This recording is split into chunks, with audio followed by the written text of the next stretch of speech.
Truck ડ્રાઈવરોની હડતાળની પંચમહાલના petrol pump પર અસર જોવા મળી રહી છે। બારમોલી વિસ્તારમાં આવેલા પેટ્રોલ પંપ પર ઈંધણ પહોંચ્યું નહીં। પેટ્રોલ ડીઝલના અભાવે વાહન ચાલકોને ભારે હાલાકી પડી રહી છે। જિલ્લામાં 170 જેટલા પેટ્રોલ પંપ આવેલા છે।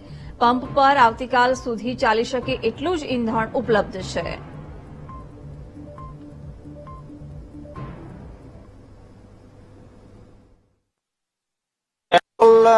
અત્યારે અમારે સવારથી 2:30 વાગ્યા સુધી અમારે પેટ્રોલ ડીઝલનું બંનેનું વેચાણ કે એનું વિતરણ ચાલુ હતું, પણ અત્યારે હમણાં 2:30 વાગ્યા સુધીમાં અમારો પેટ્રોલનો જથ્થો પૂરો થઈ ગયો છે, એટલે અત્યારે પેટ્રોલનું વિતરણ અમે બંધ કર્યું છે। અત્યારે ડીઝલ છે અમારી જોડે।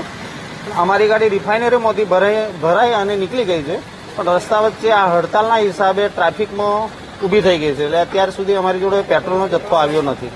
એના હિસાબે અત્યારે અમે પેટ્રોલનું વિતરણ બંધ કર્યું છે। અત્યારે ડીઝલ છે અમારી જોડે થોડું ઘણું, પણ એ રાત સુધીમાં એ બી કદાચ ફરી નવો સ્ટોક કે ગાડી ના આવે તો એ માલ બી અત્યારે રાત્રે 12 વાગ્યા સુધીમાં પૂરી થવાની શક્યતાઓ છે।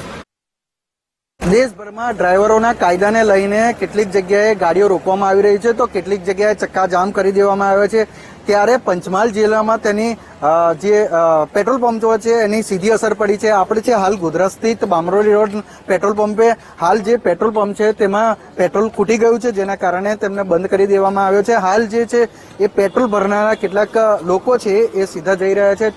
ડીઝલ છે પણ પૂરતી માત્રામાં છે, પરંતુ ક્યાંક ને ક્યાંક ડીઝલ પણ નથી એવું માની શકાય છે, કારણ કે જે હડતાલ છે હડતાલને પગલે જે ગાડીઓ છે એ ગાડીઓ રોકી દેવામાં આવી છે, જેને લઈને હાલ કોઈ પણ પ્રકારની પરિસ્થિતિ બગડે એવી શક્યતા છે। કાલે સાંજ સુધી જો આ ટ્રાન્સપોર્ટેશન શરૂ ન થાય તો આખા જિલ્લામાં જે પેટ્રોલ પંપ છે તેમાં પેટ્રોલ ડીઝલ ખૂટે એવી પૂરી સંભાવના છે, જેને લઈને રાજ્ય સરકારને અને કેન્દ્ર સરકારને વિનંતી કરી રહ્યા છે કે આ જે કાયદો છે એ પરત લે।